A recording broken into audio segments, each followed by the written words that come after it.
मेरी अगली कविता होगी शबरी के ऊपर, राम भक्त शबरी के ऊपर। तो आज मैं आपको शबरी का पूर्व परिचय बताती हूँ।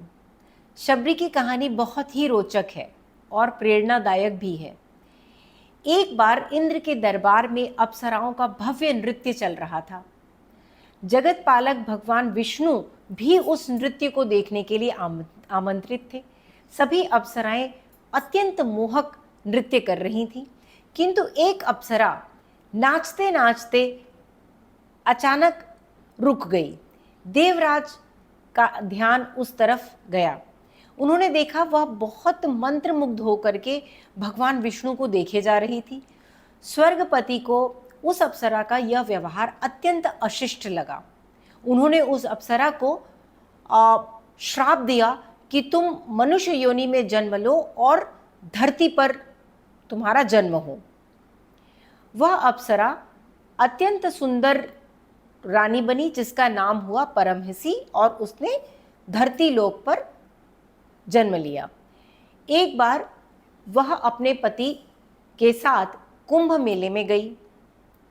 रानी ने आसपास हो रहे सत्संग को देख करके अपने पति राजा से यह इच्छा प्रकट की कि मुझे सत्संग में जाना है। राजा जो उसकी हर बात मानते थे, इस बात को मानने से स्पष्ट मना कर दिया। उन्होंने कहा, तुम रानी हो और रानी होकर के तुम्हें प्रजा के साथ, सामान्य लोगों के साथ बैठ करके साधुओं की वाणी सुनना शोभा नहीं देता। रानी के भीतर सत्संग की जो पिपासा थी वह इस झूठे दिखावे से कहाँ दबती। रात्रि को सबके सो जाने के बाद वह गंगा किनारे गईं। ईश्वर से उन्होंने प्रार्थना की कि अगले जन्म में न तो वह रानी बने और न ही सुंदर, क्योंकि दोनों ही सत्संग में बाधक बन रहे हैं। और यह अंतिम प्रार्थना करके रानी परमहंसी ने जल समाधि ले ली। अगले जन्म में उस रानी ने भीलों के मुखिया अज और उसकी पत्नी इंदुमती की पुत्री बनकर के जन्म लिया। उसका नाम था श्रमणा। जब श्रमणा लगभग 10 वर्ष की थी, उसके पिता ने एक भील कुमार के साथ उसका विवाह तय कर दिया। श्रमणा विवाह लेकर के अत्यंत उत्साहित थी। विवाह के एक दिन पहले उसने देखा एक बहुत बड़े से बाड़े में पशु और पिंजड़े में पक्षी बंद हैं। उसने अपनी माँ से पूछा, माँ यह पशु पक्षी क्यों बंद किए गए हैं? तो उसकी माँ ने हंस के जवाब दिया, कल तुम्हारे विवाह के उपलक्ष्य में जो भोज होगा उसमें इन पशु पक्षियों को पका करके परोसा जाएगा। तो यह सुन करके श्रमणा अत्यंत भाव विह्वल हो गई, बहुत दुखी हो गई।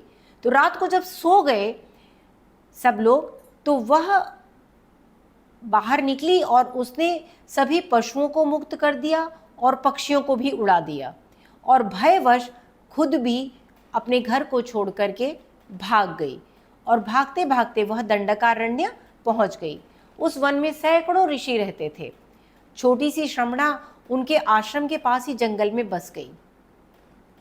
वह उन ऋषियों से दृष्टि बचा करके रहती थी, क्योंकि वह डरती थी कि उसकी भील जाति के कारण ऋषि उसको आश्रम से भगा देंगे।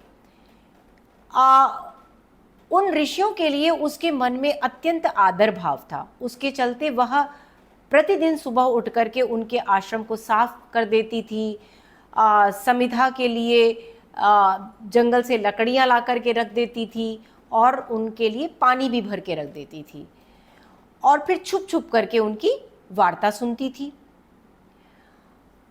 उनके सत्संग सुनती थी। उन सत्संग और वार्ताओं में एक नाम बार बार आता था, राम राम राम। तो श्रमणा ने बस एक चीज नाम पकड़ लिया, राम। बाकी उसको कुछ खास समझ में नहीं आता था। ऋषिजन जब भी सुबह सोकर के उठते तो उन्हें सब कुछ साफ सुथरा मिलता, पानी भरा हुआ मिलता, तो वो बड़े अचंभित रह जाते। तो एक दिन श्रमणा को उन्होंने पकड़ ही लिया।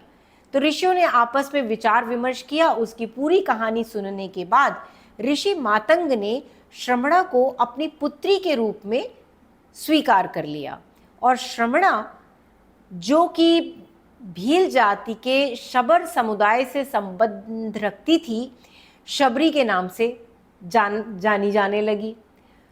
तो इस प्रकार शबरी ने अपने गुरु पिता मातंग की बरसों तक निष्काम सेवा की। अप्सरा से रानी और रानी से श्रमणा और श्रमणा से शबरी। क्या दर्शाती है ये कहानी? लक्ष्य के प्रति उसका समर्पण। शबरी का मात्र एक लक्ष्य है, राम।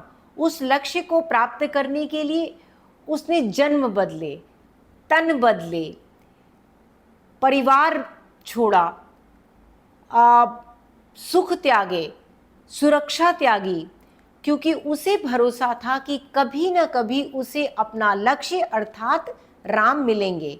और यहीं पे उसके गुरु का, मातंग का भी महत्व है कि उन्हें स्वयं तो राम नहीं मिले, किंतु उन्होंने शबरी को पूरा विश्वास दिया कि उसको राम अवश्य मिलेंगे। मिलेंगे ही नहीं बल्कि चल करके उससे मिलने उसके आश्रम आएंगे। आपकी जानकारी के लिए बता दूं कि शबरी का आश्रम पंपापुर, कोप्पल जनपद, कर्नाटक में है और मैं जल्दी ही वहाँ जाने का प्रोग्राम बनाने वाली हूँ, आप भी ज़रूर चलिएगा। शबरी की भक्ति वानरी भक्ति नहीं है, बल्कि मार्जरी, बिल्ली के स्वभाव की भक्ति है। वानरी भक्ति में भक्त कोई भी उपाय करके, मंदिर जाकर, व्रत उपवास करके भगवान से सानिध्य बनाए रखने की चेष्टा करता रहता है। जैसे बंदर का बच्चा वानरी से अपनी माँ से चिपका रहता है, किंतु मार्जरी भक्ति में भक्त अपने स्थान पर ही अपने सदाचरण का ध्यान रखते हुए निरंतर प्रभु के चिंतन में लगा रहता है।